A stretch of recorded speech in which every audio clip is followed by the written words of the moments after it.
All right. I had some sort of introduction in my head, but I completely lost it.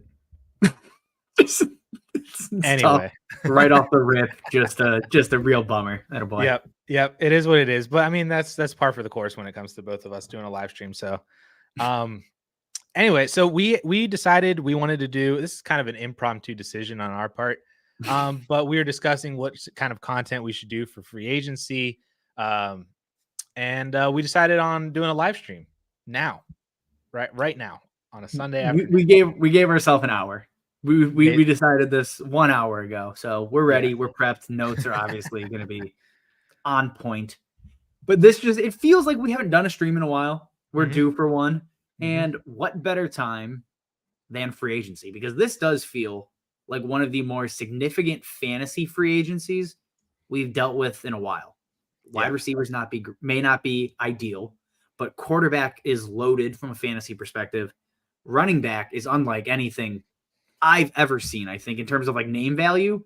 This is what the best class of all time, potentially in the last decade at least. Yeah, it certainly seems like it in terms of like superstar fantasy, like overly fantasy relevant players. This is a wild free agent class. Yeah, and I think we're going to start seeing this more and more because running backs aren't going to keep getting paid. There's just no reason to continue to pay them when you see the talent that comes in every year. So I feel like we're getting ahead of ourselves. We have an agenda, kind of. Yeah, kind of. This is a more structured live stream, so this should be fun. So let's just get started here. We're just going to run through basically position by position, talk through the top names, kind of what we expect, maybe what we're trying to pay for to acquire them, what we're trying to sell them for, just talking through each and every position and the top free agents, and then summarizing the remaining free agents, kind of if there's any interest from cheaper, lower level players. So at the top, at least at the quarterback position, I think the biggest name is Kirk Cousins in terms of he seems to have the biggest market. He's the best fantasy producing quarterback in recent history. So what are you feeling on Kirk Cousins? Is he returned to Minnesota? Is he going to Atlanta? Is he going somewhere else? Are you trying to acquire him in Dynasty? Just what's going on with Kirk Cousins? So Cousins is a weird case because if he wasn't coming off of an Achilles tear, I mean, he would probably have one of the highest free agent contracts we've seen for a quarterback in a long time. But being 35, coming off an Achilles, like that's going to hamper the market, even though he's still, again, widely considered the best quarterback in this class. Ideally, I want him to leave Minnesota. I think there are other locations that he can thrive in. That Minnesota offense, you have obviously the best wide receiver in the NFL in Justin Jefferson, arguably. You have Jordan Addison. You have Hawkinson. The run game is kind of died down. But I think there's a better offense he can go to. And I think that offense is Atlanta. I think Atlanta is going to be a perfect fit for him. And I think that's where he ends up. He's going to sign, like a 3-4 year deal, probably get paid well over $100 million on that, and be, I think, locked and loaded in 2025 and beyond. 2024 is going to be rough. I don't think there's any way around that. Yeah.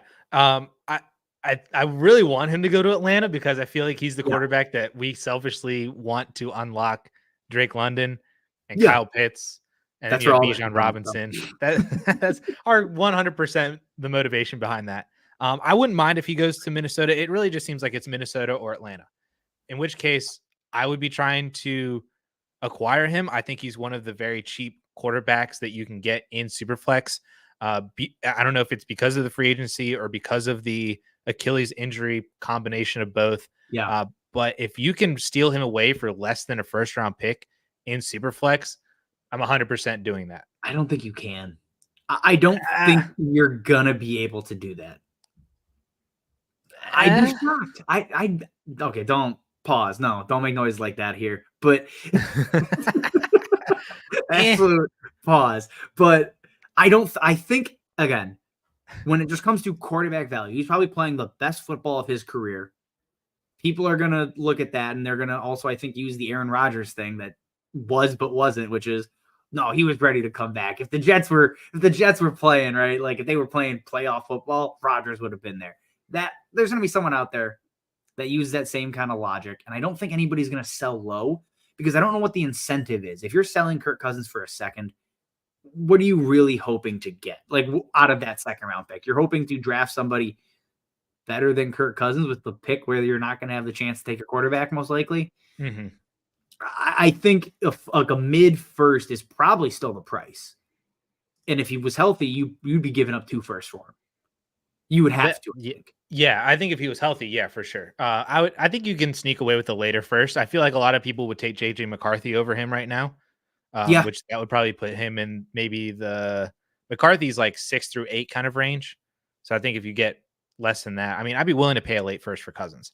I think you would be able. I think in some leagues, maybe not the majority, but in some leagues, you could probably get him away for like 201, 202 if you have that. That would surprise me. Again, it's just quarterback's so overvalued in Dynasty anyways. And even going up to like the JJ McCarthy thing, I'd probably trade JJ. If I'm a competitive roster and I need a QB2, I'm going to trade JJ McCarthy for Kirk Cousins. Yeah. I don't think I wouldn't really have much hesitation behind that. As would I. So let's move on to number 2 is Baker Mayfield. From a fantasy standpoint, in terms of the season that he had last year, I think it's Baker Mayfield. And if you look on Keep Trade Cut, actually, like he is valued over Kirk Cousins. He's valued up in more of that late first round territory. And it just seems like he's staying in Tampa Bay. So I think maybe that's what's driving his price back up a little bit, is that we feel like we have more confidence in him staying in the situation in which he very much succeeded in last year. So is that kind of what you're reading? Yeah, I mean, I'd be shocked if he's out of Tampa. He's literally, did he just get paid? Somebody just said Baker got paid. Do we just miss it? That'd be hilarious as we're talking about it. I am not looking at my phone, so yeah, he did. There it is. 3 years, $100 million, $50 million guaranteed. 7 minutes ago. Nice. Fantastic. Well, Baker, dude, I nailed it. Look at that. Knew it. He was staying. That's going to set Tampa back. Like, I think from a real life football perspective, signing Baker is worse than going with just like a bridge quarterback and sucking for a year, because Baker is simply, you're not winning with Baker Mayfield. These mid-level quarterback contracts in like not even fantasy football, real life NFL never pan out.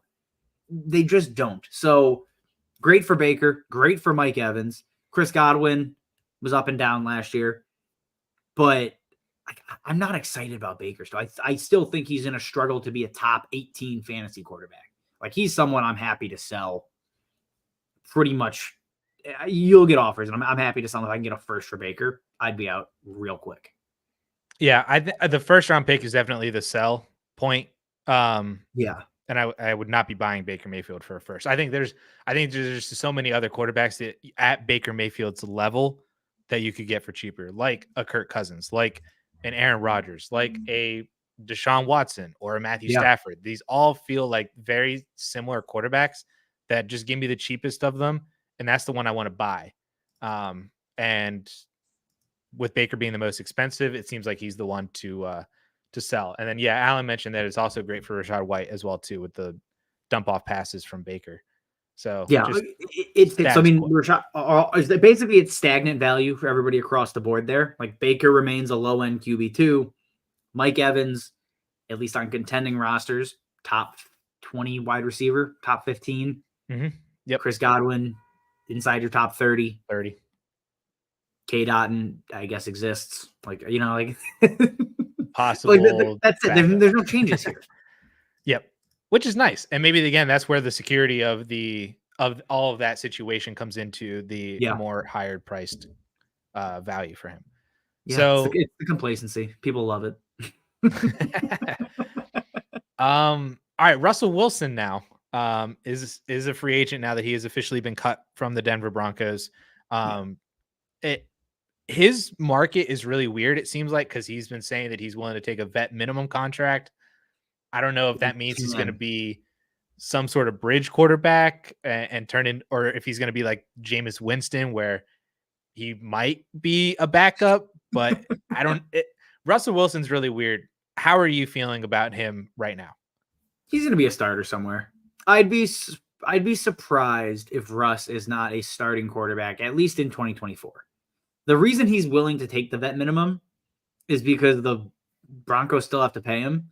So anything he takes above vet minimum comes out of what the Broncos need to pay. So unless he's going to get more money than that Broncos contract, which he's just simply not going to do, he has no incentive to not take the vet minimum and just screw the Broncos over. Like, that's the best idea for Russ and for a team building perspective, wherever he goes.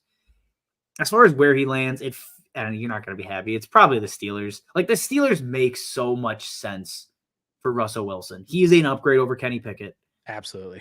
Right? Like, I think him landing there as someone who is typically not a pro George Pickens person, like Russ with George Pickens, I think is a fantastic combination. It would be Cortland Sutton. Yep. Yeah, exactly. Yep, exactly. And a more athletic Cortland, I think a better Cortland Sutton. So it opens up the door for George Pickens to go like 80 for 1,100 and then like 14 touchdowns out of absolutely nowhere. So like, like just some obscene level of touchdown numbers we haven't seen before. If I'm trying to win now as a contending roster, I'm probably taking Russ over Baker Mayfield, and I think you can probably get picks attached to it. Ooh, a spicy trade down from Baker to Russell Wilson. I don't know. It would depend on what the plus is for me. I think you could get a second round pick. I think you could get a mid-second attached to Russ. I was thinking a little higher, early second. You think? I think. Okay. I mean, like, yeah, I would do that. Okay. If you can do that, I would take it. Russell Wilson has consistently outscored Baker in terms of fantasy. And Baker is not suddenly going to turn into a top 12 quarterback. The situation is not changing. Everybody is a year older. Second year of a system, maybe that helps Baker. But like Russ is still going to probably has a better chance to give you top 12 numbers than Baker Mayfield does. Baker was the QB 11 last year, but points per game. I'm saying like points per game. Points per game. Okay, fair. Yeah. Fair. I'm a points per game guy. I don't deal with year-end finishes. Fair. Yeah. As soon as I said it, I knew.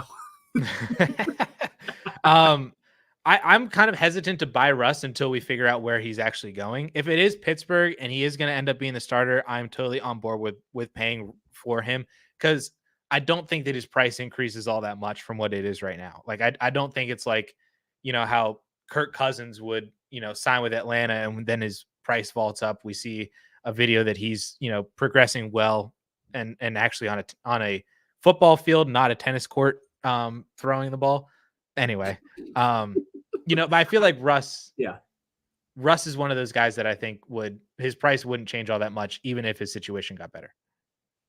There's no way it increases. I don't think there's any. He's just at that point where every year it's going to continue to tick down and down and down. Like, there's no rebound for Russ coming, I don't think. But real quick, just to circle back. Last year, Russ, QB 14 in points per game. Baker Mayfield, QB 18. And that was Baker's resurgent year.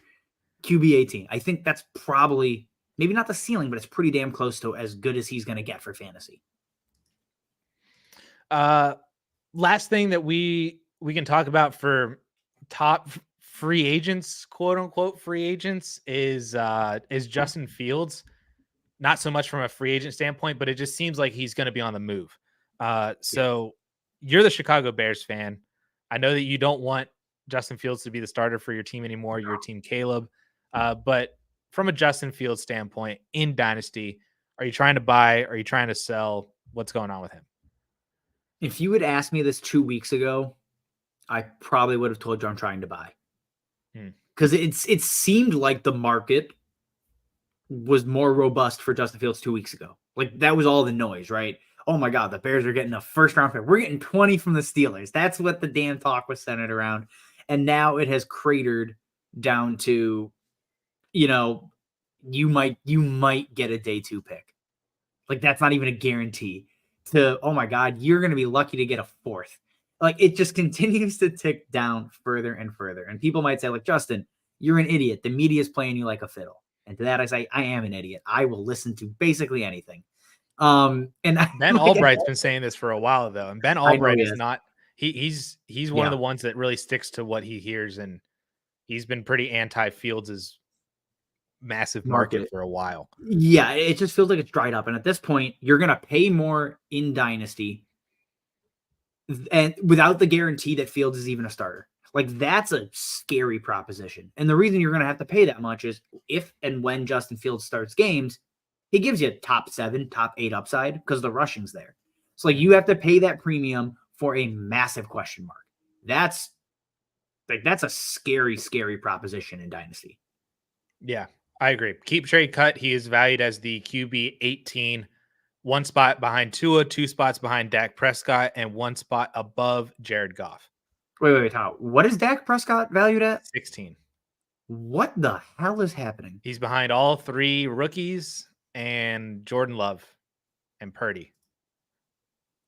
Nothing to do with free agency. Go buy Dak. If that's the price for Dak Prescott, you're buying Dak Prescott. That's absolutely. I hate keep trade cut because that just feels. It feels like there's no way you can get that in a real league. You're telling me I can trade top 3 quarterbacks. My brain is broken here. I can trade Jaden Daniels for Dak Prescott. Yes, that's not even a question. Yeah, on from February DLF Superflex ADP, Dak is QB 10, just behind Caleb Williams and ahead of the other 2 rookies. I'm fine with that. QB 16 is egregious. QB 10 is fine. Like I get that piece. Dak's probably going to outperform it, but like that's fine. So yeah, I mean, when going back to Fields though, like where do you think he lands? Because again, it feels like Atlanta is the other option. Pittsburgh, those are the options. Like I don't know how they feel between Russ and Fields not having to give up a pick versus maybe a vet minimum for. Right. Honestly, I wouldn't be surprised if Chicago ends up keeping him. Oh, we lost Justin. That immediate starter, other quarterback, or already right. He feels like a secondary option for everybody. Yeah, we lost you for a second there from your internet. Cool. I was trying to bounce back in, then you came back. Nice. I honestly, I would not be surprised if Fields stays in Chicago. If the market is really that bad, I would not be surprised if they draft Caleb Williams anyway and keep Justin Fields.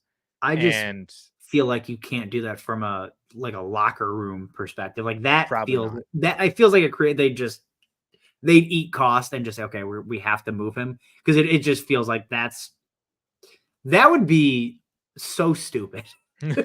Just to put it blunt, that would be so stupid. Like wherever Fields goes, I'm not concerned about his wide receiver 1 for fantasy. No, I think that concern is long gone. Like what he did with DJ Moore is not, whoever he gets is screwed. Whoever the wide receiver 2 is might be screwed a little bit, but like your top end guy is going to be perfectly fine. Minnesota is another one that's been thrown out there, and interdivision trade with a quarterback that's a dangerous game. That'd be hilarious though, about how bad the Bears feel about Justin Fields that they're willing to trade them to a division rival. The ultimate disrespect. It's like go ahead, please play us twice a week or twice a year. You so little that I hope to God we get him twice a year. It's the ultimate disrespect. But yeah, I mean, like Fields is going to be, if he ends up as a starter, he's once again a top 10 quarterback, maybe not in Dynasty, but like on a week-to-week basis. Yeah. And then if he's a backup, that is rough. And you got left holding the bag potentially for what went from like an elite, it felt like an elite Dynasty asset to just nothing in the blink of an eye. Yeah. If I had Justin Fields right now, I would be offering him up for a mid to late first. I'd be throwing out him for like Tua or Goff, or honestly, even like Baker or Cousins or somebody like that. That to me, because I'm fearing him becoming Trey Lance, is essentially where I'm at. I still see the upside and fully understand that if he is a starter somewhere, that he will be really, really good for fantasy, especially if it is Minnesota. Like him throwing to Justin Jefferson would be disgusting. Jordan Addison, and when Hawkinson gets back. But I see the floor, and I'm more terrified of the floor than I am of some 1 or 2 year potential upside. So if I have Justin Fields, I'm trying my best to get rid of him. Every single team is getting an offer for him of either a first or some kind of quarterback side grade, or add something to him and go get Jaden Daniels or Dak Prescott or Kyler Murray or somebody like that. I like the side grade. That's a good comment. Side grade. But again, the thing is, are you more inclined, if you're a bad team, like you are a bad roster, you're full rebuilding, are you more inclined to take on Justin Fields as like a home run swing to try If to I get get out him of for a a hole? second, I was going to say, like, is there a position where you're more inclined to be like, give me the risk? yeah, if I get him for a second, or if I can turn like Daniel Jones and a third into him or something, like something stupid like that. Yeah. Okay. That's No, really I'm it. with you. I think that's right. So the final part of the quarterbacks is we can just discuss kind of who's left. So we have Ryan Tannehill, Gardner Minshew. Sam Darnold is apparently getting buzzed from Minnesota that they view him just as good as all the other options, apparently. Thank you, Kyle Shanahan. Real. I think Jameis is a free agent. All Hughes, the other free Tyrod. agents. There's a bunch of backup quarterbacks that will likely find value at some point during the season as spot starts, or if a starter goes down. Like Gardner gave us solid production, for fantasy for most of the year. Like Gardner Minshew's sitting out there, and you're desperate for quarterbacks, right? You have two good quarterbacks. You're looking for a QB3 that might luck into value. Is there a guy on the list that stands out to you? It's such a disgusting name for people, but it's Carson Wentz for me. 100% is Carson Wentz, because he's Blake Bortles. He's Jameis Winston. He does not care about what happens to that football when it leaves his hand. He will throw it to whoever, wherever, doesn't matter. For fantasy, that's fantastic. Like the year that he was with the Commanders, he was a top 15 fantasy quarterback, and people just didn't care. When he was with Indy, he was a top, I think, 16 or 17 fantasy quarterback, and people just like didn't care because he's rude and he's a locker room issue or whatever. Yeah. And like the one game that he had last year with the Rams, I believe he was a top 10 fantasy quarterback on the back of 2 rushing touchdowns. Right. I was like, yeah, but, exactly. For Carson Wentz, like the rushing's there still. It exists. To me, like I'm fine putting in chips on Ryan Tannehill and hoping that he goes somewhere, or if you want to toss a third on Sam Darnold to see if he ends up going somewhere, or Minshew or whoever. But I think Carson Wentz, to me, has the most upside and the longest staying power if he were like essentially become Geno or Baker Mayfield 2.0. That to me is Carson Wentz. Yeah, I don't disagree with that. Again, the answer, like my heart is like Jameis. Give me Jameis back as a goddamn NFL starter. That's probably not happening because everybody watches him. Like you said, he doesn't care about the football. Doesn't care where it goes whatsoever. I think though, like I think it's probably Gardner Minshew again though. Like Gardner Minshew has proven time and time again, he's a very, very good backup quarterback. Like one of the best backups in the NFL. You can put him in. He can basically steady the ship, give you QB2 numbers for fantasy, which is fantastic, and maybe get a team to the playoffs. Like that's a real thing Gardner Minshew can do. I think from an NFL perspective, he's probably the best answer. But for fantasy, yeah, it's Wentz. It's Jameis if anybody ever gives him a damn shot again. Like I think those are the 2 correct answers for fantasy. Let's get to the fun part, Justin. Yes. The running backs, the running back position. I feel like there's too many of them. We can't go one by one like we just did with the quarterbacks because there's so many. But to name them all: Saquon Barkley, Josh Jacobs, Derrick Henry, Austin Eckler, Tony Pollard, DeAndre Swift. We have the potential of what happens if Joe Mixon ends up getting cut. And then we have probably 6 or so handcuff, really solid like RB2s that have proven handcuff potential either last year or the year before that are also free agents. This is a massive running back free agency year that is going to shake up the landscape of the NFL and also shake up a bunch of dynasty rosters out there just because there's so many running backs that are free agents. So I don't know how we want to break this up. I mean, I just listed the top 6 names that are all free agents right now. Unbelievable. I Quickly, the comment AJ Dillon's never going to be included because AJ Dillon is unfortunately a very bad running back. Unfortunately. I wished he was good, but Alan in the comments, AJ Dillon's not going to be a part of this segment. It's just not happening. I'll buy for a 4th. I'll buy him. I don't even want to do that because we've seen him in the hand. Like we've seen him in a role as a starter in a good or above average offense, and it's terrible. It's so bad. I just don't like Devin Singletary is a more interesting handcuff. Yeah, I agree with that, but it's like AJ Dillon, just leave him on waivers. Like there's it's Dynasty. Like you could leave him. You don't need him. Nah, if I see AJ Dillon on waivers, I'm picking him up. If I have 30-man rosters, just as like a principle, I'm gonna leave him there. Just as just nah. All right, but these top names, we didn't discuss how we were going to talk about through all of these guys. Is there somebody that you really, really like are you're trying to buy before free agency out of all these guys? I know we're not huge on buying running backs, but these guys make up half of the top 15 almost of dynasty running backs. They're all on the move. Are you trying to buy any of them before their potential value spikes if their landing spot's really, really good? I don't think value spikes for any of them. I think there's maybe one, and it's Saquon Barkley.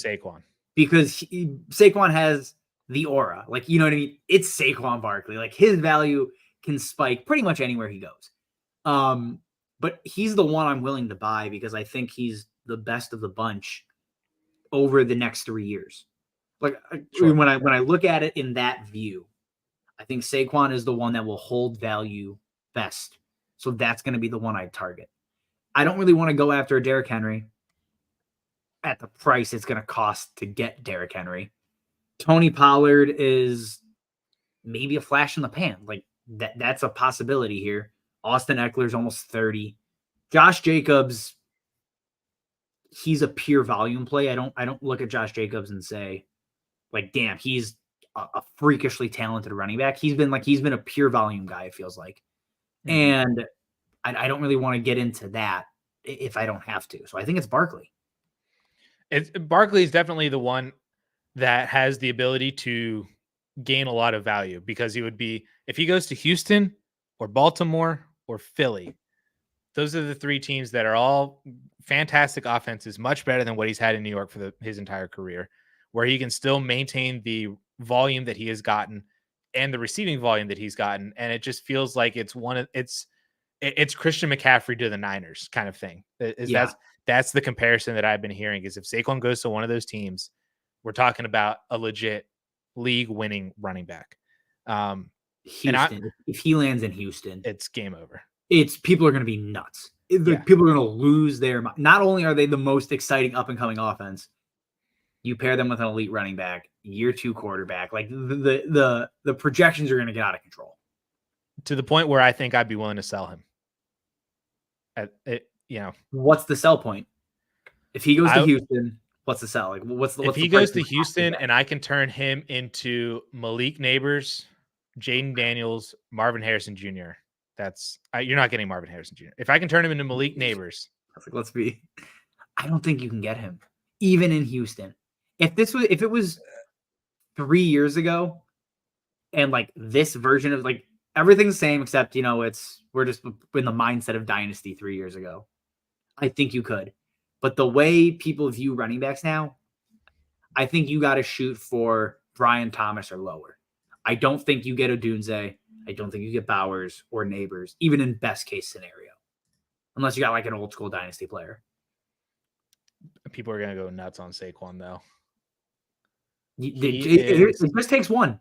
It just takes one. The problem is that one also has to have the ability to take Malik Neighbors. So like there's there's a bunch of competing pieces there, I think. He is currently valued ahead of Rome Odunze in ADP, in DLF ADP. That surprises me.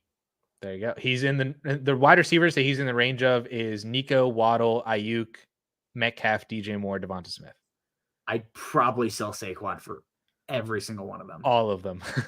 and Olave's up there too at wide receiver 11. I think and I would not be surprised if Saquon like jumps up and he vaults Kyron as the RB7. I wouldn't be surprised if he vaults Achane as the RB6.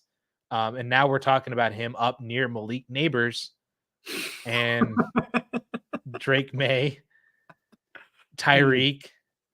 Like that's, I mean, he's going to get the bump. He's going to get the bump. If he lands in Chicago, I think he probably stays stagnant. I don't know if he jumps. He'll stay steady. Yeah. Chicago, when they take Caleb Williams, he may get a bump. I feel like that's the expectation though right now is that like we've already penciled Caleb Williams into the team. I would hope so, but dude, I've spent enough. No, don't listen to the Fields people out there. They're stupid. They're exhausting. But yeah, Barkley's the only one on this list I think that gains serious value. Like has a chance to gain serious value, I guess. Yes, I think I agree with that. Jacobs is the one that I'm most interested in buying right now because I feel like his price is a lot cheaper than where his production has been for the past couple of years. And I'm expecting him to sign somewhere where he still gets 300 touches a year or 275 touches a year. I don't think he's back in Vegas, but it just feels like all these running backs that are available right now, they've created massive holes for running back production that they could all just land at different teams. Like I would not be surprised if Jacobs lands on the Giants, essentially, or in Philly. God, that's gross. Or if he's the one that ends up going down to Dallas.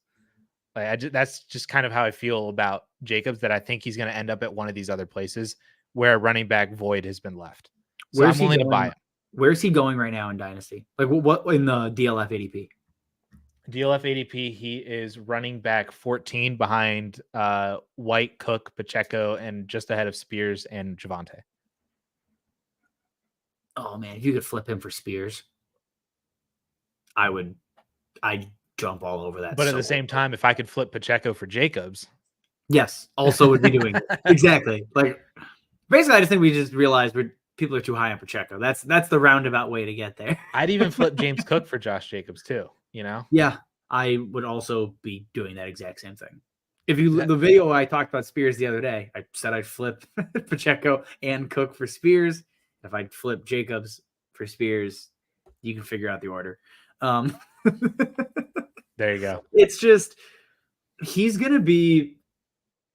I don't know if he has the staying power. I feel like Jacobs is gonna be one of those guys. He's gonna sign a 3-4 year deal for $40 million.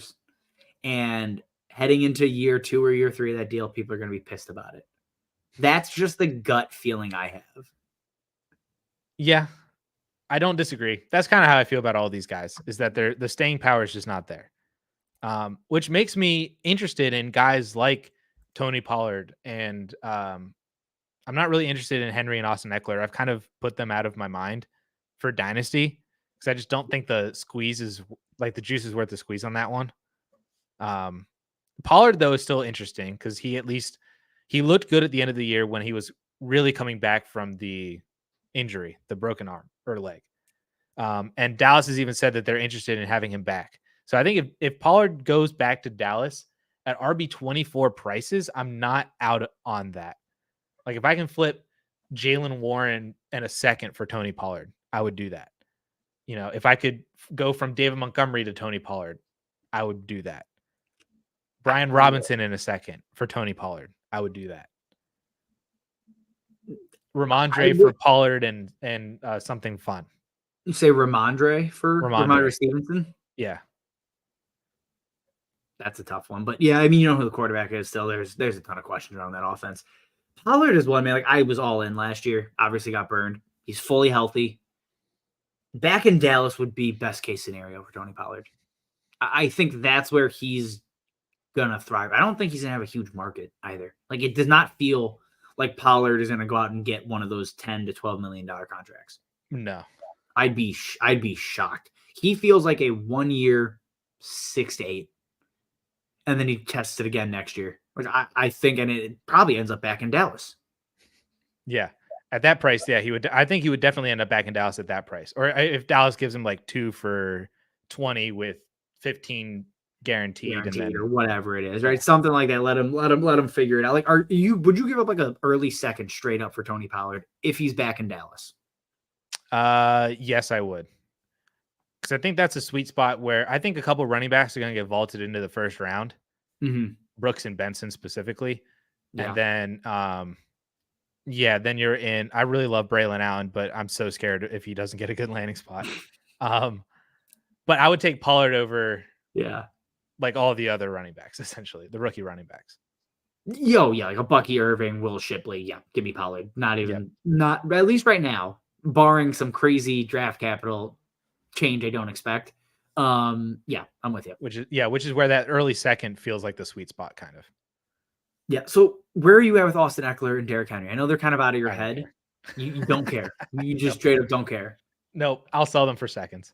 Henry's the only one that Henry. That is exactly it.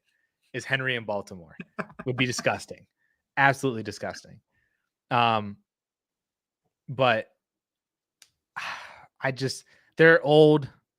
The production is wavered. They're not the consistent elite option. Henry was still fantastic last year because he had huge monster weeks, but then he had those other weeks where he didn't have like more than 30 rushing yards and he doesn't catch the ball. So it's rough. I don't know. Derrick Henry in Dallas. We saw Zeke thrive in that role. Like that'd be a fun one, right? Derrick Henry in Houston. There's plenty of places Derrick Henry can go and I think be fine. But it's just, can you get him for a second? I don't know. It's no different than if he were to just remain in Tennessee. The role is the exact same thing on all these teams. But the offenses are much better. That's fair.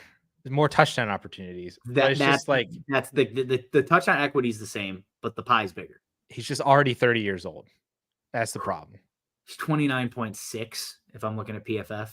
So whatever that 0.6 is, when was that PFF article? I don't want to look. I don't know. He might be 30 already. He turned 30 in January, 2 months ago. So he's like 30.2. Who's writing this damn article in November? What the hell? So yeah, I mean, he's a win now. If you're winning now and you're like, look, I am a running back away. I am an RB2 away from some stability. Derrick Henry feels like the perfect piece for that type of scenario. Yeah, I guess so.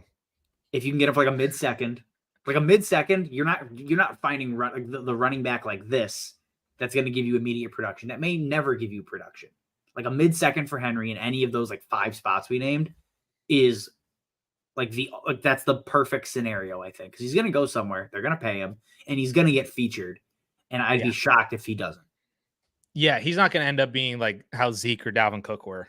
There's no. But again, it just feels like if he were still in Tennessee, it's just the value hasn't changed for me because he could potentially be signing somewhere else.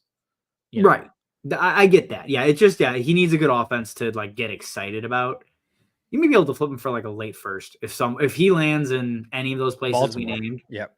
If he lands in Baltimore, that's the ultimate out. Like that's your chance. If you held on to Henry through all of this, you can get an early second, and if he lands in Baltimore, and I think you take your money and run. You reinvested in Benson or Jonathan Brooks if they're there. Yep. That'd be sick. DeAndre Swift. I guess we are going kind of one by one through these guys. 100% are. DeAndre Swift, RB22 and DLF ADP. He's 1 spot ahead of Mixon, 2 spots ahead of Pollard, 3 spots ahead of Eckler, and 4 spots ahead of Henry. So they're all in a pack right there. It's funny because it's like all the 2020 was it the 2020 running back or 2019 running back class, whatever it was, the one with Swift in that whole group. 2020. They're all here. They are all free agents.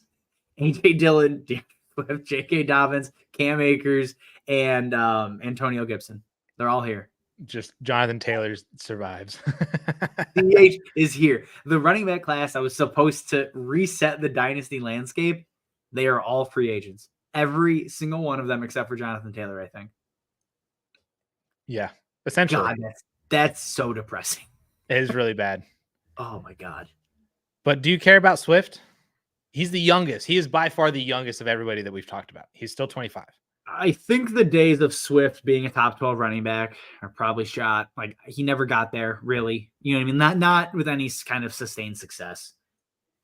Mid-level RB2 though. Yeah, I'm interested. Like I'm interested in that. He's one of those guys that'll probably be cheaper than the production he gives you over the next 2 to 3 years. Yes, I agree with that. He's at RB22 on DLF ADP. He is behind David Montgomery, Najee Harris, and Ramondre Stevenson.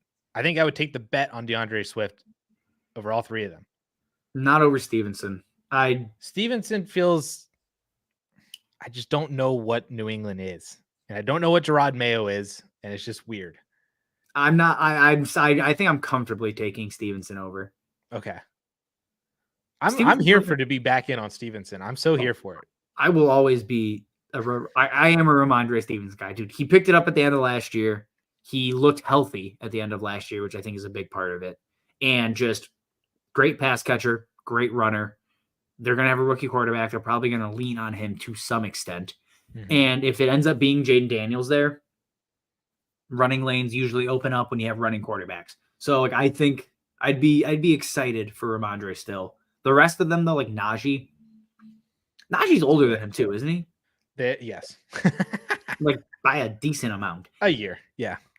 Yeah, that's wild because he came in after. Well, he stayed that extra year too in college. Exactly. Like it's a weird thing that happened, but I take him over Najee for sure. I don't think you can get a pick attached potentially. You don't think I'd do it straight? No, I don't think you could. It'd be like a third. Yeah, I'd take a third. I mean, I would take a third, but I'll take an extra pick if I can get one. Like that's not a question.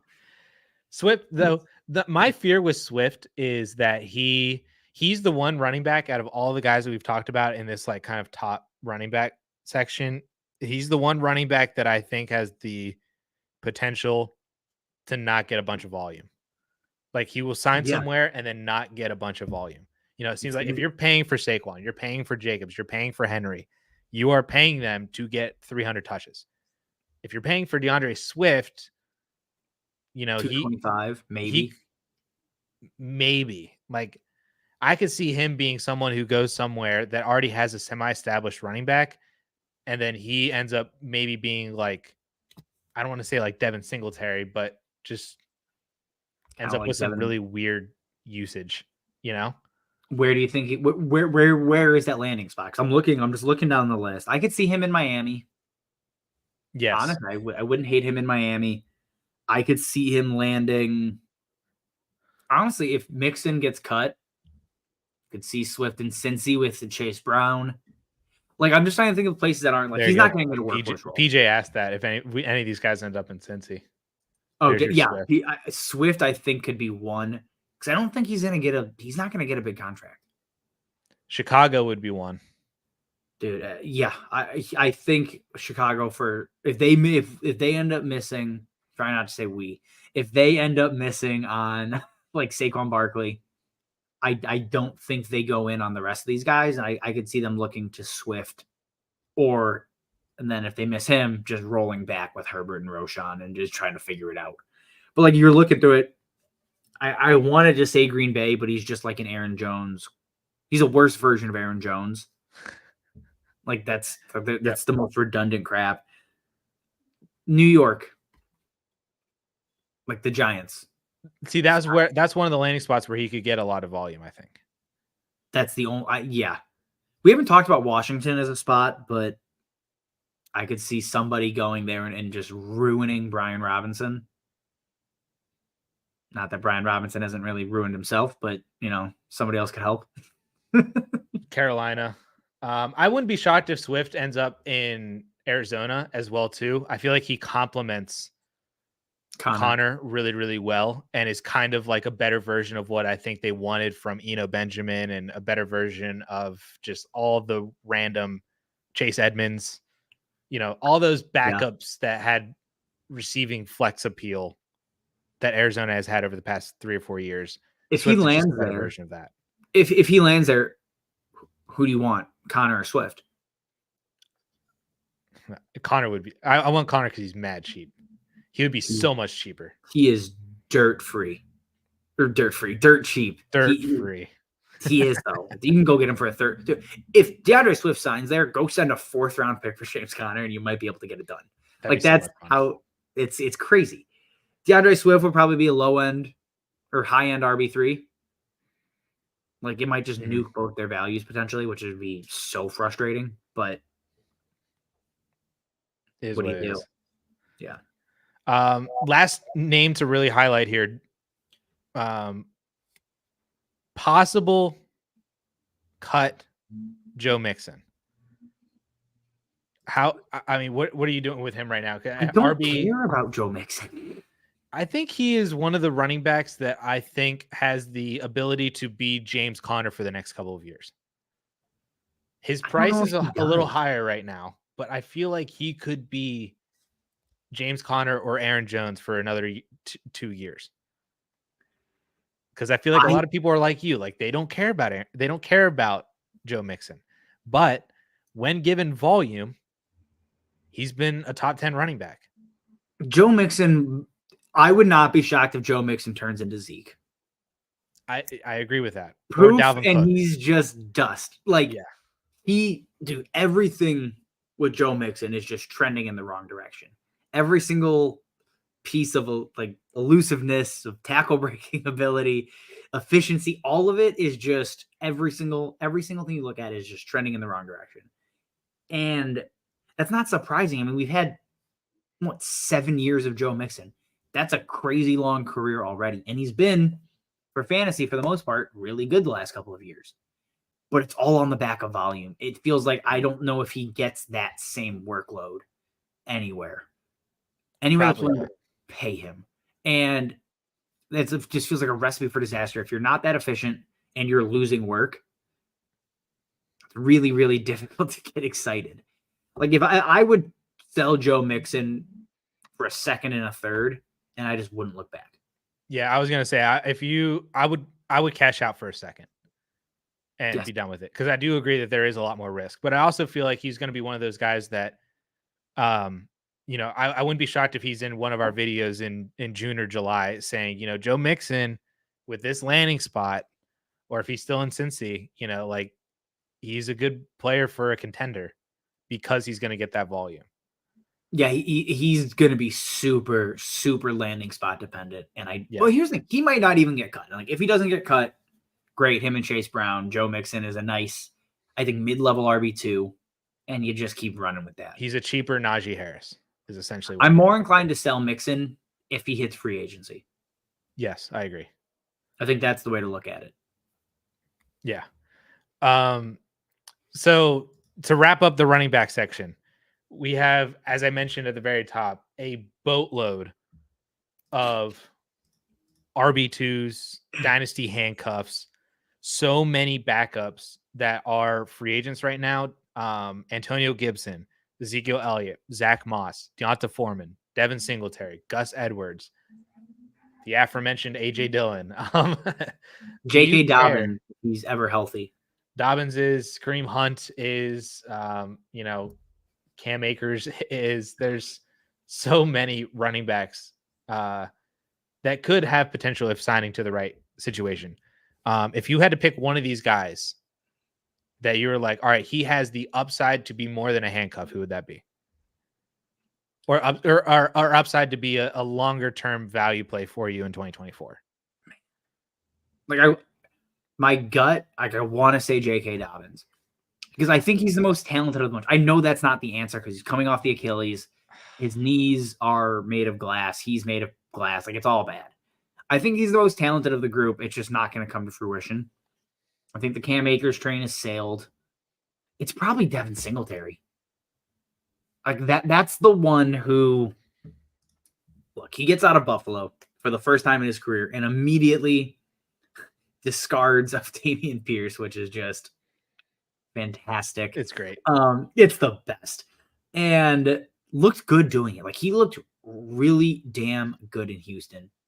I think Devin Singletary is a guy that'll just kind of bounce around the next couple of years and keep finding his way into like RB3 value with upside should anything happen to the starter. Like, I think Singletary is a guy I would love to buy as a handcuff in every league. I feel that exact same way, except with Zach Moss. I've been riding the Zach Moss train for a while now. I was the only person on him in the entire world that said he is the Jonathan Taylor handcuff if JT isn't healthy. Guess what, people? Not Evan Hull, not Deion Jackson, Zach Moss. Now, I feel like Zach Moss. We don't know. But he's like 5'9", 180 pounds, and was horribly efficient in college. But granted, it was Northwestern. That team is awful. Yeah. But I think Zach Moss did enough last year to be that same guy that you just described with Devin Singletary, where Zach Moss could be a really, really good 1B, and then be that guy that if the starter goes down, the 1A goes down, then he is the whole entire backfield.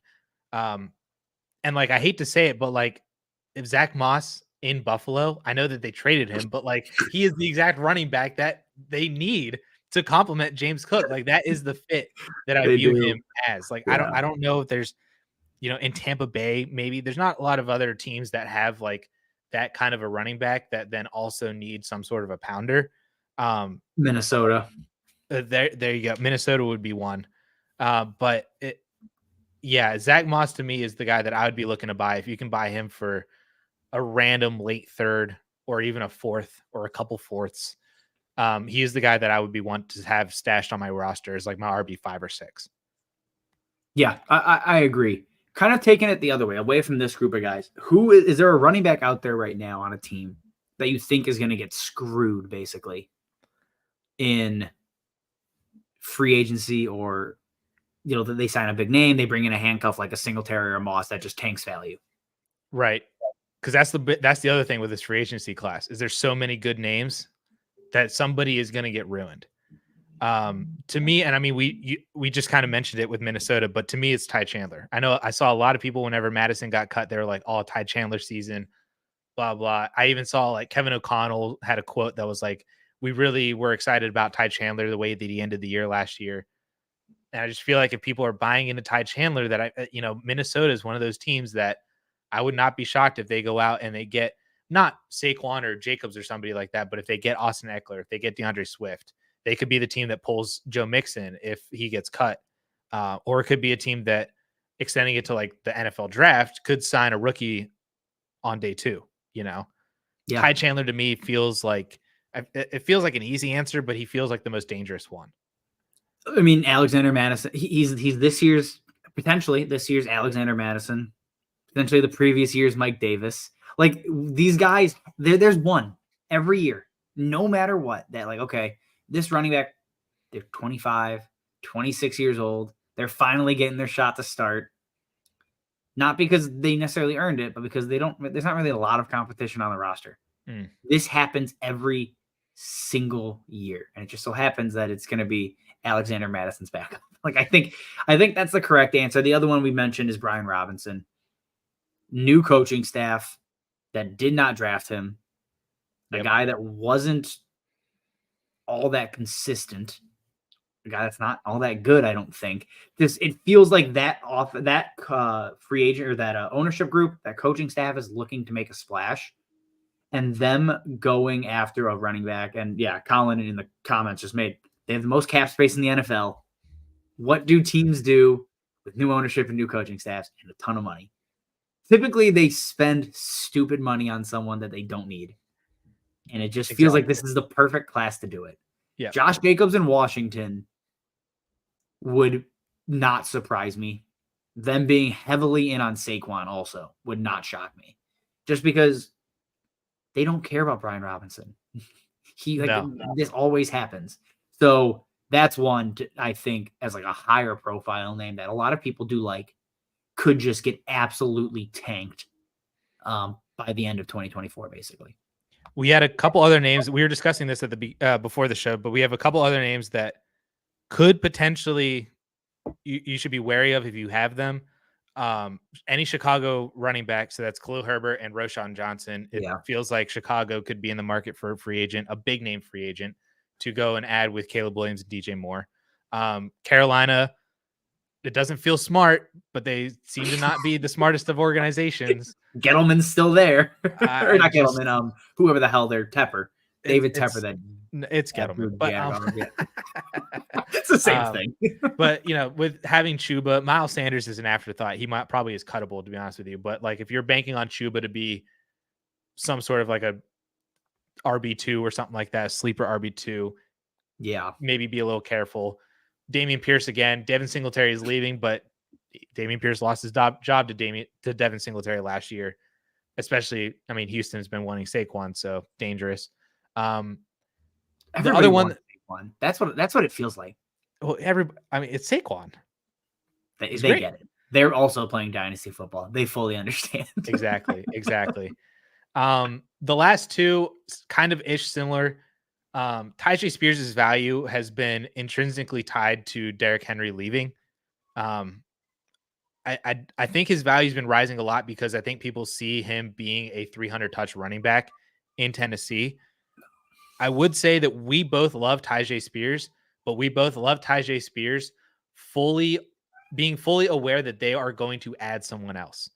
And that might present a good buy opportunity for Spears in a couple of weeks or a few days, even too. That if they add somebody, like, I don't think they're going to add Jacobs or Pollard or anybody that big, but if they go out and they sign a Zach Moss, a Deonta Foreman again, a Devin Singletary, some other kind of running back like that, where it's like, oh crap, that kind of deflated the Tyjae Spears love. Yeah. Then we'd be so much more in on Tyjae Spears because we're already projecting him to not get 300 touches. We're projecting him for a 60-40 workload. Yeah, I think that Spears is going to make his value on the receiving work and then just high efficiency and efficiency and earning more touches naturally just as Derrick Henry leaves. Like there's nobody they bring in that's going to, unless Derrick Henry comes back, there's nobody they bring in that's going to take a Derrick Henry workload. I think 65-40 or 65-35 is like the peak for Tyjae Spears, and that'd be great because there's enough receiving work that it really doesn't matter if he doesn't get 300 carries. He doesn't need to. So yeah. I think Spears is one to be not necessarily worried about getting ruined, but keep an eye on because if he does take a perceived value hit, I think it just allows you to buy at the proper price. Right, exactly. The last one is Keaton Mitchell. I've seen a lot of people are saying that, like, a lot of people are hyped about Keaton Mitchell after what he did last year. Fun guy. He's super fun. But I mean, I wouldn't be surprised if they sign Derrick Henry and they draft somebody else. And then you have Keaton Mitchell coming off of a late season ACL. Like, to me, Keaton Mitchell, like, I'm not saying to like drop him or trade him away for a 4th round pick, but you can put him on IR because he's going to be there when the year he's going to be on the pup. Yeah. But yeah, it's just Keaton Mitchell is just not going to be a starter or even really a reliable handcuff, in my opinion. No, he's going to have to get lucky, very lucky over the next 2 years, which sucks because dude was electric. But it's just when you're not healthy, there's nothing the Ravens love more than injured running backs. So they'll keep him around, but it's just he's going to keep getting hurt. Wide receiver time. So in the complete opposite almost of the running back position and even really the quarterback position, the wide receiver position for free agency this year is not filled with a bunch of names. And then it took an even bigger hit whenever T. Higgins and Michael Pittman got tagged. And Mike Evans got extended. The whole top half of the group is gone. There are 2 bigger names that are at the immediate top of the list. So we can start first with, I think, the biggest one that the most people care about is Calvin Ridley. Jacksonville wants him to come back. They are semi-disincentivized to, given the trade details with Atlanta, but it still seems like they want him back anyway. But I think Ridley's going to have a pretty solid market. So how do you feel about Calvin Ridley in Dynasty after he just put up his 1,000-yard season? He'll be year 2 coming back after the 1-year suspension. So maybe he kind of returns to more form and isn't that inconsistent version of Calvin Ridley. But what are you viewing on him? Ridley was still like good. Like if you read Matt Harmon's reception perception on him, Ridley, like the numbers do not bear out how good he actually was. Like from a route running perspective, was still great. Took slight hits against man and zone, but that's almost expected because look, there's going to be rust. He didn't play for a year. I do think Calvin Ridley is probably one of those receivers that if you are excited about a team's wide receiver too, like Calvin Ridley can come in and just nuke that player's value. Like I don't think he's going to affect any of the top end wide receivers, right? Like if the Bears go out and sign him, that's just an easy name. But like I think DJ Moore is still going to command the vast majority of targets, and DJ Moore is not ruined. Like I think he'll tank a team's second option, like Cole Kmet might get like Thanos snapped out of existence. Like that's the kind of thing Calvin Ridley can do because he's gonna command 20 to 23% in terms of a target share. Like he's a clear high end second option, and he's probably should be treated that way in fantasy. Like he's gonna be a top. He'll push for a top 20 wide receiver in terms of like 2024 production. So like that's the kind of guy you're looking at. I don't think there's an elite receiver in this class of free agency. Yes. Yeah. That's the way I view it. Is I think he has upside of being a wide receiver one. Like I've seen people say that he should go to like New England and he could kind of be the bridge wide receiver for them to like an Adam Thielen was in Carolina with a guy that their rookie quarterback can trust and gain confidence in. So I've seen that. And I think that if that were to happen, then Ridley's value would definitely go up. And his fantasy value would be pretty solid as well too. But I agree. I think that he's just a high end wide receiver too. I think his upside is it's Michael Pittman. Essentially, I think it's his upside. I don't see a scenario where he goes somewhere without injuries and is like the wide receiver one for an elite quarterback and has a chance to put up top 12 numbers. Like I don't see that landing spot in the landscape right now. Like even best case scenario, I don't know what that is. Best case is probably Buffalo. Yeah, and then you're still next to assuming is still there and doesn't get traded or whatever happens. Like you're not gonna outproduce Stephon Diggs there. Maybe he would be maybe second half Stephon Diggs, but yeah, that's a whole different story. So like even then, like you put him in Buffalo, I could probably give him wide receiver 2 numbers, like top 20 numbers. I still don't see him getting above that unless back to wide receiver 1. Unless Diggs gets hurt. Yeah, I agree with that. So are you trying to buy Ridley? It depends on my roster. Obviously, with the age, he's a contend now. He's a win now kind of guy. And if I need, like, on a legit contending roster, if he's your wide receiver 2, you're in trouble. You're not a contender. He needs to be bought as your team's wide receiver 4. I think if you want to be a true contending roster, he's a great wide receiver 4 to have on your team because there's upside, there's appeal. If he lands in Kansas City, the value is going to go nuts. Like those are the spots. He needs to land with one of the elite quarterbacks. New England's fine, but like I'm not excited about that for fantasy. I think he'll be a better real life wide receiver and put up top 30 numbers with a rookie quarterback. But you probably don't get the like difference making ability you want on a win now team. So he's going to be really, really landing spot dependent, I think, in terms of like, am I excited to buy Calvin Ridley? Yeah, I think I would buy him for a second if you need that wide receiver as a contender. Not like I need a wide receiver 2, like you said. I need a depth piece that could have upside. That is Calvin Ridley for sure. And I'd be willing to buy. I'd also be willing to sell him for a second if you are the opposite of that. If you had him and you're rebuilding, you're trying to get younger, you don't necessarily have the roster to compete for 2024. I'd be looking to sell Calvin Ridley then for what you can. 100% agreed. Like, I think so. Based on like we talk about how to rebuild, like I'd want to sell him for a second and a third because if I sell him for a second, I'm hoping ideally to get somebody like Calvin Ridley in terms of production, right? Like where he is today. So I try to go second plus would be my ideal state if I'm selling a wide receiver to a contender specifically, because the expectation would be it's a low end second, which at that point, is it really worth it? I don't know. I'd want 2 picks attached. Calvin Ridley for a 25 second and Dontavian Wicks. Who says no? Not me.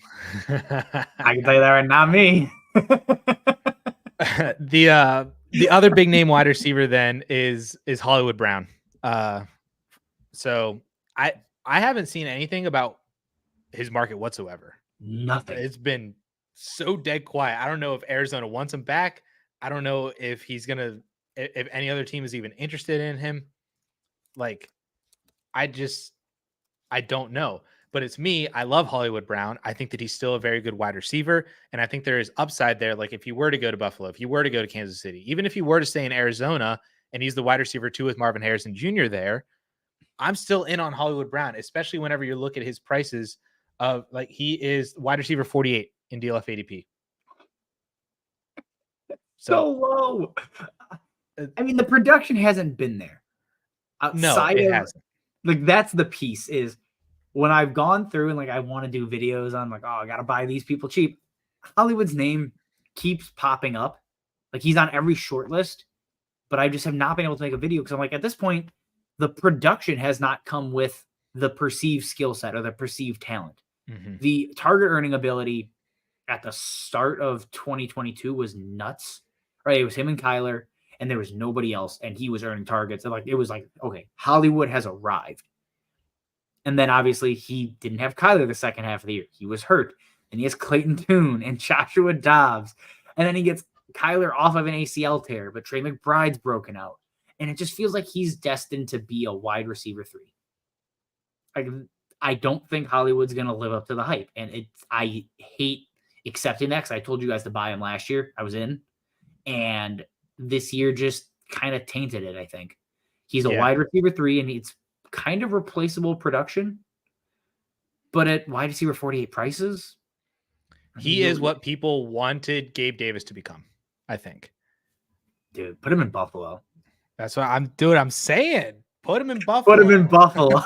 I made that specific tweet about that like a week ago. I was like, dude, he needs to be the wide receiver 2 in Buffalo because he is a better version. He is what people wanted Gabe Davis to grow into. He has the ability. He operates best as a wide receiver 2 in the NFL. Yes. But he has that ability because of his talent to get to wide receiver 1 fantasy football numbers. And it's not going to be consistent. It may not be pretty over the course of the year. But I need one season of him healthy with like 120 targets. Like that's what I need. That's the dream. That's the dream. Look, what are you giving up for him? Like, you're not going to get, I get the price says wide receiver 48. You're not getting him for 2/3. Like, you know what I mean? Like, you're not going to get I don't think so. Hollywood for that price. Would you give up a 20-25 second? Like, straight? Yes, I would. Do you think you could get him for that though? Like, I say that, like, I don't know.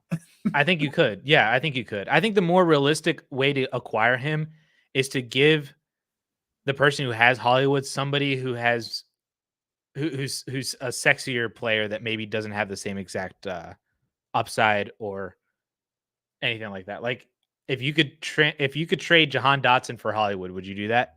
Yes. Okay. Because best case, I think Jahan Dotson turns into Hollywood. If you could trade Courtland Sutton for Hollywood, would you do that? Yes. What about Jameson Williams? Yeah, I mean, I would trade Jameson. I trade Jameson Williams for the viewers for a bag of peanuts. I trade Jameson Williams for free. Just take him, please. Take him off my hands. I don't want him. What about Josh Downs? Josh Downs is this like, I think he's a sexier name right now. I think I'd keep Downs. I think I'm interested in I want to find out what Downs is going to turn into. Okay. You know what I mean? Like, I like Josh Downs a lot. I still do. He had a nice rookie year. Yeah. Okay. I'm in on that. I'm essentially in on would you trade Marvin Mims right now for Hollywood? Oh yeah. Marvin Mims, sell that man. The window is open. Sell him so fast. Get a second round pick because you can. You definitely can. Okay. So real quick, Mustang asked the question in here. He said he got Olave, Garrett Wilson, JSN, Higgins, and DK Metcalf as his wide receiver group. Is it wise to try to split one of these guys in half to try to get a vet and a pick, or a vet and a vet? So this is a little bit off of the news that happened yesterday. but I think JSN is probably a pretty good sell right now. You're He's not going to probably get the not a prices. good sell, but No, he's a you're not going player to get that the I would be prices. looking to sell. If that makes sense. You're not going to get the prices you want. Yeah. Because it's on the back of just objectively bad news for Mm-hmm. JSN. Like, Yeah. I think the window to sell was when we all thought, if you were trying to sell, the window was when we thought Lockett was gonna get cut. Yeah. Because I think a lot of people had penciled it in. I didn't pencil it in, but I thought it was likely, so I was bummed.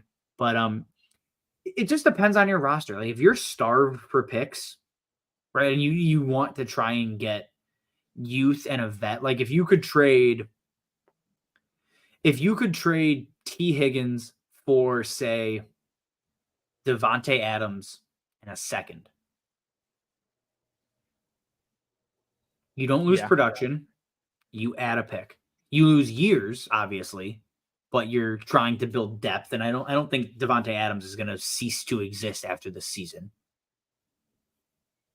Like I think that's the kind of vet you would want. I want an elite vet based on those wide receivers to kind of steady my production still. I want a Devontae Adams. I'd want me. Keenan Allen's a little old. I'd want like a first in Keenan. You know what I mean? Like it depends what kind of vet you're looking for. With that roster, I'd assume you're contending. Stroud, Jackson, Cousins. Yeah, you're contending. That's a contending roster. So the Olave is the name for me that I want to sell. He was in my video of guys that I'm looking at selling right now that dropped like a week ago. And coincidentally enough, as I was looking at ADP of like who could you kind of break Olave into, was I went to Tank Dell. Like if you could trade Olave for Tank Dell and a second, I think that would be a move that you could try to do. And then it just makes sense that, I mean, you have CJ Stroud, so that would be fun to kind of have the stack of Stroud and Tank Dell. But if you can get Tank Dell and the 202, I would do that for Olave. I would for sure be doing that. I don't know if you can though.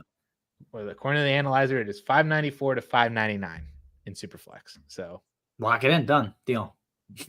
I'm in.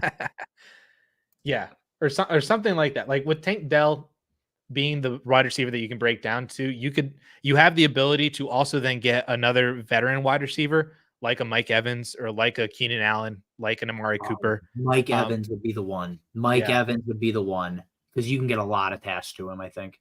Yep. And so that's kind of the way I would go. I'd be looking to add Olave of these guys to.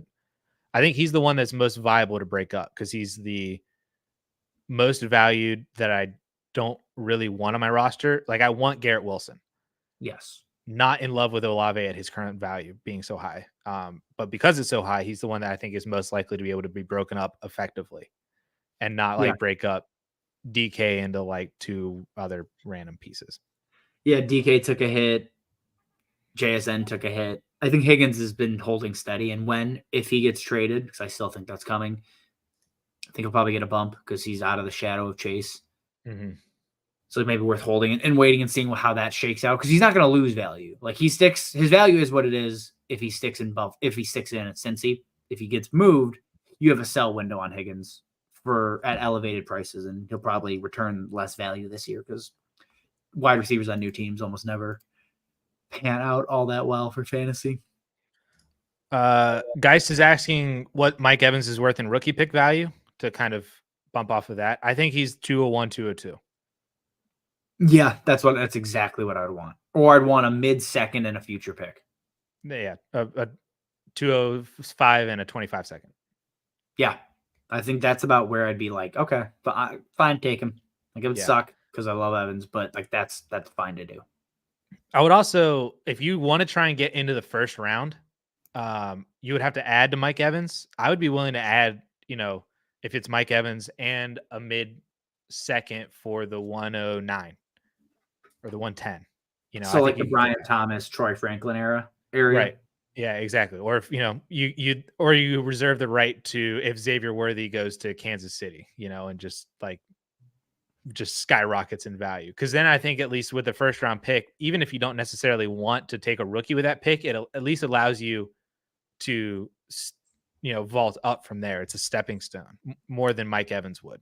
Yeah, like that's where if I don't need depth, I'm happy to like to call it a tier up, or get younger and tier up potentially, like long term. Like that's you're just buying years with that extra pick.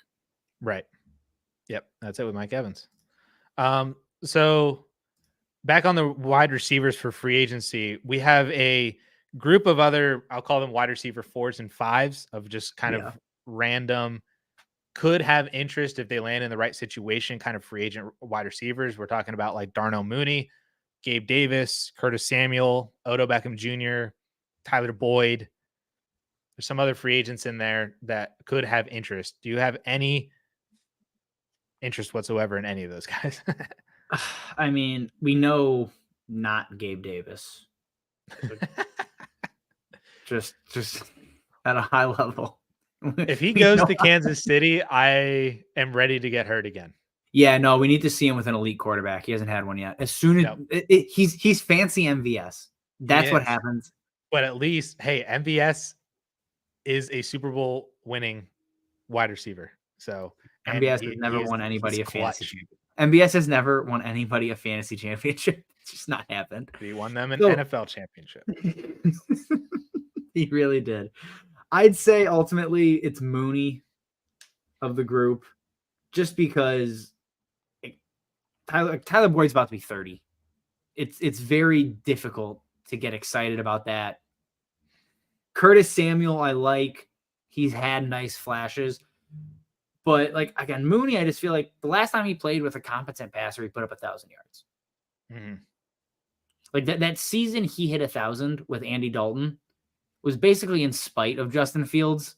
Like, not because of Justin Fields. Right. The numbers with and without were dramatic. I think Mooney is the one that, like, okay, in the right situation could put up mid-wide receiver 3 numbers. And, like, that's about the ceiling. Like, he's like, this class is like Christian Kirk. Like, it feels like because there's not really a whole lot going on at free agency, if a team really wants to spend for a wide receiver, they kind of overspend a little bit to get Mooney, and then maybe he's put into a good situation, and then he produces from there. Yeah, like he's been a hot name for Kansas City. Like, that's been a very popular name there. And, like, him next to Rashee Rice and Travis Kelce, and if they bring in a rookie, maybe he finds value. Like, it could work. Bring him in, even in with Buffalo. Like, we're going to keep saying those names because they have glaring needs at wide receiver. So I think, like, those are the two spots where Mooney gets interesting, because I think he's been open. Again, I'm a Bears fan. He has not been good with the Bears. I don't think it's necessarily 100% his fault. Mm-hmm. I think him in Jacksonville will be interesting if they end up not getting Ridley, but they still want a wide receiver 3. I don't think they get Ridley. I'd be not they don't get. I don't think they ultimately make a competitive enough offer to, like, take it seriously. Yeah, because you need the discount for also giving up a second-round pick. They're giving up the second-round pick. You have to lowball him and be like, "Hey, please come back." Yeah, like, that's it. I think Mooney there would be interesting alongside like Zay Jones and Christian Kirk. I'm trying to think of, like, other spots that are not like the painfully obvious ones. I can't think of any. I'm literally just looking at the standings on ESPN. Baltimore? No, that's low volume. Like, that's you have Flowers and Mark Andrews in a low volume offense. That's tough to get excited. The Giants? The Jets, Garrett Wilson's wide receiver 2 with Aaron Rodgers. That would be interesting. I think that'd be a lot more interesting. Again, I'm just looking up and down the list. Arizona next to Marvin Harrison Jr. If they take him at 4, or alongside Hollywood, like, I think that's fine with Kyler if they go that route. Mm-hmm. There's spots that I think he would be interesting. I don't think he gets back to wide receiver 2 value. Like, there was a thought in 2022 it might happen. It never did. Yeah, he just so the passing offense just hasn't been there. He's been in one of the worst offenses in the NFL from a passing perspective his entire career, and I don't think it's his fault. He should be picky about where he goes. Yeah, go play with a quarterback that knows how to throw for 3,000 yards. Might help you. All right. He could be an Adam Thielen type, like he was in Yeah, there Carolina. you go. Yeah. I think there's a path. I see the 2 questions in the chat. We're gonna hit the free agent tight ends because this is gonna be quick because there are like no interesting free agents. There's zero. To name you the best of available, it's Noah Fant, Mike Gesicki, Gerald Everett, Logan Thomas, Irv Smith, Will Disley. Those are the tight ends that we're looking at for free agency right now. So is there anybody in here that you care about at all? No. Just like no. There's objectively not. Nobody in here that could land on any team and be like, wow, interesting. All of these guys, Gerald Everett's really probably the only one that I think could land in a spot that I'd be like, okay, maybe he's a back end tight end one. That's it. There's nobody else. And even Gerald Everett's like, why do I even care? To me, that player to me is Noah Fant, who had the first round draft capital, uber athletic. We've seen flashes from him before back in Denver. Have we? We've seen the flashes.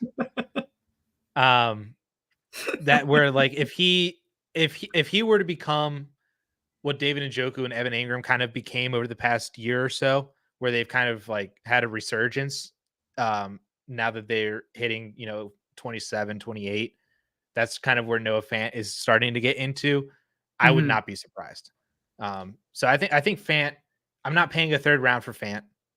I don't know if I would even pay a fourth, but he's probably one of those guys where it's like, you're about to get this deal done. You see the guy has Noah Fant. You're just click on his name real quick and include him in the deal. Nobody's going to say no because, oh, no, I want to keep Noah Fant. Nobody's going to say no. That's the deal breaker. Yeah. No chance in hell. Yeah. No, he was one. I was hoping he was going to land in Houston if Schultz had left. Like, that would have been a fun one because there's a glaring need if Schultz was not there. Also, good on Dalton Schultz, man. He's going to be a top 8 to 10 tight end for the next 3 years. Fantastic work by him. But there's just not Cincinnati. A guy. That's what Guy says in the chat. It's only interesting if Higgins leaves, because the only tight ends you really care about have a path to be the number 2 option in an offense, in a passing offense. The Gerald Everett replacement in LA. Everett had. It wasn't consistent, but he had the weeks. He had like a stretch of like 5 games with like 8 targets. That's a spot. That's a spot I'd be like, okay, deep tight end, like stash, basically. Yeah, I think that's a good one to throw out. I didn't think about that one. Yeah. That's a good spot. There you go. Like, that's it. There you go. There's your tight ends. That's free agency for the tight ends. Done. There's nothing else. All right, we got some questions in. We got a couple questions in here. We're going to rapid fire through these bad boys. Scribbles is saying in a 12-team best ball tight end premium, he needs some running backs. They're hard to acquire. Would you trade Flowers for a Walker type and 112? Yeah. Rip. Wait, and 112? Take it and run. Would you trade Flowers for just Kenneth Walker? I would. You would? I would. I don't know if I would. That's about the line. I think I'd want to pick back just because you're getting the wide receiver premium. Like in today's landscape, you can just ask for more. He's a young second-year wide receiver. Dude, but and the 112, love that. Yeah, that's an insane deal. Yeah, you got to smash that if you can. I mean, but I would take Walker for just yeah, that's true. Cody is asking the lowest that we would sell Travis Kelce for right now. Is it still a first-round pick? It just feels so weird to just say trade Travis Kelce for a couple seconds. Gee, on principle, I feel like it has to be a first. Even as 25. Well, because you're selling him. Oh, 25 first is great. Like, you're selling him to a contender. You're likely giving that person an immediate shot at a title. Yes. I would like to be compensated as such. Either in the form of 20% of your winnings or your future first round pick. Right. Whatever. You're going to slip me a 20. That's fine too. Like, just compensate me for your title. Because that's what we're ultimately giving them. Maybe not guaranteed, but a significantly better chance at a title. I'm not doing that for 2 seconds just on principle. And You looking where he's going? Yeah. In the analyzer, he is worth about the 108, 109 in Superflex. There we go. That feels like you won't get that in a live league just because perception. Yeah. No, you probably have to go a little bit lower. Zay Flowers is in that range there too. That's probably where it's most likely the most realistic that you can trade away Kelsey. You're probably not getting a pick. You're probably not getting it first, but you can probably get a player that kind of rides that border in terms of a veteran, like a Zay Flowers, like a T Higgins, Kenneth Walker in the 112. That would if you get that for Flowers, you may as well try it. That's the range that I'm looking for with Travis Kelce. Yep. And then Peter's asking, what is Pitts worth in pick value if I almost said Christian Kirk. If Kirk Cousins or Justin Fields end up in Atlanta, a late 24 non-super flex first. I think at a one quarterback, I think he should be worth more as a mid first. Yeah, if Cousins is there. I'm way more interested if Kirk Cousins is there. Justin Fields, like, he's going to get a bump no matter what, because there's a quarterback upgrade coming, because he can't get worse than Desmond Ridder. So, like, there's for sure a quarterback upgrade coming. Yeah, I take the mid. I think a mid first. Maybe not like 106, but like 108. How many rookies in a one quarterback would you take over Kyle Pitts? Marvin Harrison, Malik Neighbors, Rome Odunze, Brian Thomas, Brock Bowers. Would you take Caleb? 5? No, in a one QB. In a one QB, no. Okay, just checking. Are you taking any of the other wide receivers? Coleman, Franklin, Xavier Worthy.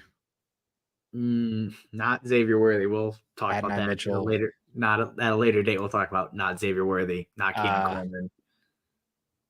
None of them. Troy Franklin, probably not. He's about the line. That's where Pitts is. Then Pitts is 106. Then unless you're taking any running backs. I don't know if you could get 106 though. The luster has fallen off of Kyle Pitts, obviously. I don't know if you can get 106 during rookie season. That's steep. Yeah, especially with all the hype of. I think you could get 106 with the hype of Worthy. Yeah, like if you're trying to sell Kyle Pitts, I bet you could get the 106 in one quarterback. So that's a late first in Superflex for everybody else. Yeah. Yeah, I think that's about the line. Mid first. Yeah. I would be buying if it's a late first. One quarterback first, that's where I would be buying Kyle Pitts. Would you tier down from any of the tight ends ranked ahead of him? I would tier down to Ingram. I like Evan Ingram late. He's a nice cheap option. But I feel like with Pitts, I'm more likely to move up. I would like to use, like, if Kirk Cousins lands in Atlanta and Pitts' value goes up, I would be more inclined to go up to a Mark Andrews or a Trey McBride than go down. A Trey McBride. Yeah. Andrews, I can go either way. I think I'd be fine going down. If I'm trying to get younger and I'm not like a media contender, sure. You know what I mean? Like if I'm not going for a title, I'll take the shot on Pitts and give me a pick with it. Sure. Yeah, that works. But all right, that is free agency preview. So we're gonna be covering free agency, obviously, of course, after the fact when everybody starts actually signing with teams. We'll be covering all of that on the channel. We're gonna be doing more rookie mock drafts for sure. I've got a bunch of videos already on the docket for mock drafts, not just with Justin, but with some other people as well too. So teasing that one out. On me. No, sorry, bro. We want to start doing some more live streams as well too. So more stuff kind of like this as we get through rookie season, through the NFL draft and stuff. So the content is going to start pouring out here for sure. But yeah, so we appreciate all you guys for hanging out with us for the past hour and a half, talking some free agency, and we will catch you guys later at a later video. I don't know. That's just later. Later. You tried to sign off. That was tough. I tried to. It is. You have to end.